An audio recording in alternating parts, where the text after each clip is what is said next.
নমস্কার, আমি অনাবি। আমার রন্ধনশালায় আপনাদের স্বাগত। পাটিসাপটা তো আপনারা খুবই খেয়েছেন, নিশ্চয়ই অনেকবারই খেয়েছেন।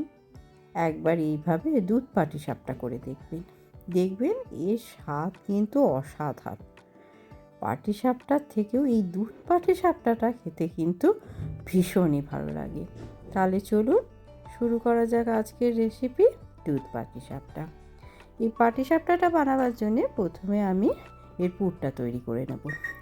তাই প্রথমে আমি একটা ফ্রাই প্যান বসিয়ে নিলাম, তাতে আমি দুধ দিয়ে দিলাম, কিছুটা লিকুইড দুধ, এই 1.5 কাপ মতো লিকুইড দুধ দিয়েছি, তাতে 1/2 কাপ গুঁড়ো দুধ দিয়ে দিলাম। সেটা ভালোভাবে মিশিয়ে নিচ্ছি। গুঁড়ো দুধটা যখন দেবেন তখন কিন্তু লিকুইড দুধটা হালকা একটু গরম হবে, সেই অবস্থাতে দিতে হবে। বেশি গরম হয়ে গেলে কিন্তু দিলে দলা পাকিয়ে যেতে পারে। খুব ভালোভাবে মিশিয়ে নিলাম। তারপর কিছুক্ষণ ফুটে যাওয়ার পরে আমি এর মধ্যে 2 চামচ আতপ চালের গুঁড়ি দিয়ে দিলাম।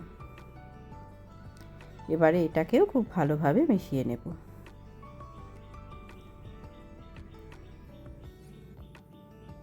এটাকে ভালোভাবে মেশাতে মেশাতে দুধটা আস্তে আস্তে দেখবেন অনেকটাই ঘন হয়ে আসবে। আমি এটা খিরসা বানাচ্ছি, পাটিসাপটার পুরটা দেখুন কতটা ঘন হয়ে এসেছে। এবার আমি এর মধ্যে কিছুটা খেজুর গুড়ের পাটালি ভেঙে রেখেছি, সেটা দিয়ে দিচ্ছি।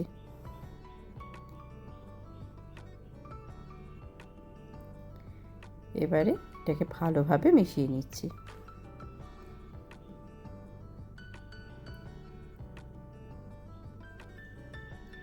এটাকে মিশিয়ে খুব ভালোভাবে এটাকে ফুটিয়ে আরও খানিকটা ঘন করে নেব।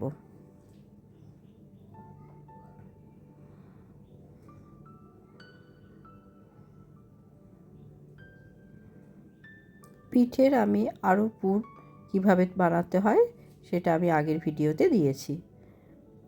এবারে আমি এর মধ্যে 1 চামচ ঘি দিয়ে দিলাম। ঘিটা দিয়ে পুরো ঘিটা ভালোভাবে মিশিয়ে নিচ্ছি। দেখুন আস্তে আস্তে কতটা ঘন হয়ে গেছে।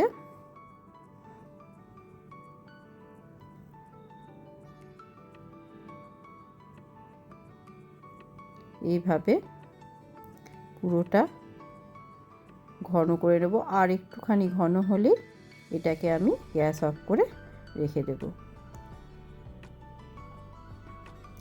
দেখুন ঘন হয়ে গেছে, আর কিন্তু বেশি ঘন করার দরকার নেই। এবারে এটা ঠান্ডা হয়ে গেলেই কিন্তু আরও খানিকটা শক্ত হয়ে যাবে। এবারে গ্যাসটা অফ করে এটা আমি একটা অন্য পাত্রে ঢেলে নিলাম। এবারে আমি আপনাদের পাটিসাপটার ব্যাটারটা দেখাচ্ছি। আমি প্রথমে 2 কাপ আতপ চালের গুঁড়ো দিয়ে দিলাম, 1 কাপ ময়দা দিয়ে দিচ্ছি, আর 1/2 কাপ সুজি দিচ্ছি। এই রেশিওটা আপনারা ঠিক রাখবেন। আর তার সঙ্গে 1.5 কাপ চিনি গুঁড়ো দিচ্ছি। এবারে এটাকে খুব ভালোভাবে শুকনো অবস্থায় মিশিয়ে নেব। এর মধ্যে আবার একটুখানি আমি একটু লবণও দিয়ে দেব। সেটাকেও ভালোভাবে মিশিয়ে আমি এটা জল দিয়ে দিয়ে একটা ব্যাটার তৈরি করব। এটা জলের বদলে আপনারা দুধ দিয়েও করতে পারেন। দুধ দিয়ে করলেও খুব ভালো লাগে খেতে, তবে জল দিয়ে করলেও কোনো অসুবিধা নেই। এটাকে একটা বেশ ঘন থকথকে একটা ব্যাটার তৈরি করে নেব। তারপর এটা আমি 1-1.5 ঘন্টা রেস্টে রেখে দেব। আপনারা পাটিসাপটার যে ব্যাটারটা বানালাম সেটার রেশিওটা কিন্তু সবসময় ঠিক রাখবেন। 2 কাপ চাল গুঁড়ো, তার সঙ্গে 1 কাপ ময়দা, আর 1/2 কাপ সুজি, আর তার মধ্যে 1.5 কাপ আমি চিনি গুঁড়ো দিলাম।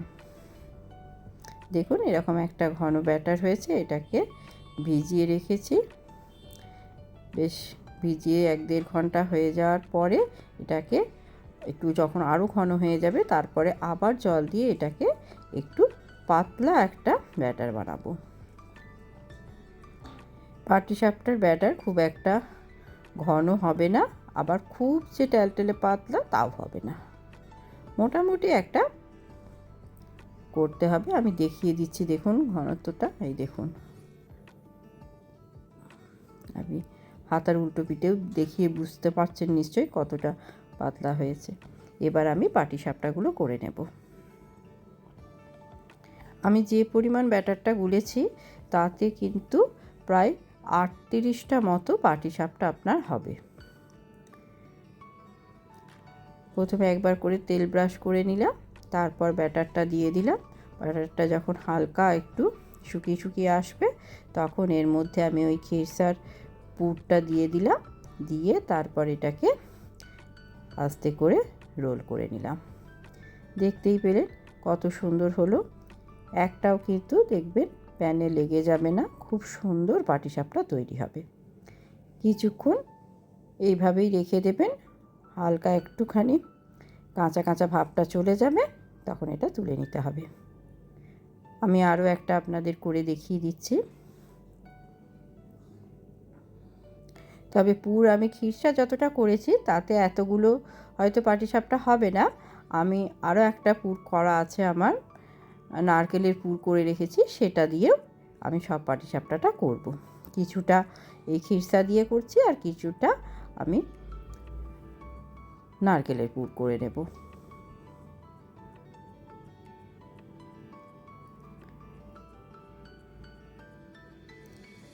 দেখতেই পাচ্ছেন কত সুন্দর গোল হচ্ছে পাটিসাপটাগুলো, একদম পুরো রোল হয়ে যাবে। সব পাটিসাপটাগুলো আমার ভাজা হয়ে গেছে। কিছুটা পাটিসাপটা আমি শুধু খাওয়ার জন্য রেখে দেবো, আর কিছুটা আমি দুধ দিয়ে দুধ পাটিসাপটা করব। এবার দুধ পাটিসাপটাটা করার জন্যে আমি গ্যাসে আবার একটা ফ্রাই প্যান বসিয়ে দিলাম।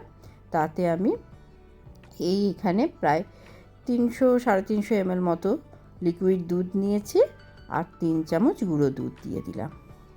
তাহলে এটা বেশ একটু ঘন হয়ে যাবে, একটু সরসর হবে, খেতে ভালো লাগে।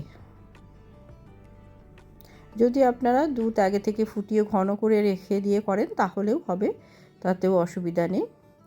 একটুখানি এলাচ থেতো করে রেখেছিলাম, সেটা দিয়ে দিলাম। দেখুন ফুটে বেশ ঘন হয়ে গেছে বেশ খানিকটা। এবারে আমি এর মধ্যে পাটিসাপটাগুলো একটা একটা করে দিয়ে দেব।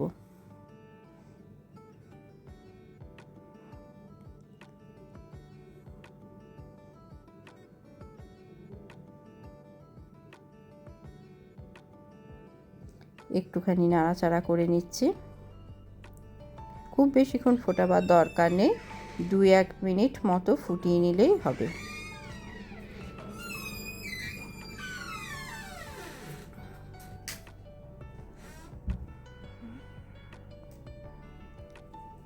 দুই এক মিনিট ফুটে যাওয়ার পরে আমি এর মধ্যে অল্প একটুখানি খেজুর গুড়ের পাটালি ভেঙে গুঁড়ো করে রেখেছি, সেটা একটু দিয়ে দিচ্ছি।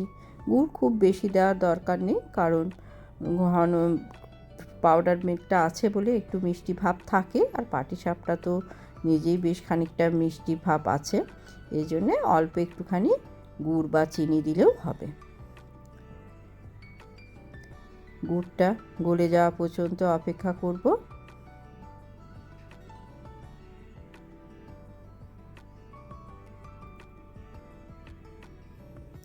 গুড়টা গলে গেছে, দেখুন দুধের কালারটাও আস্তে আস্তে চেঞ্জ হয়ে গেছে।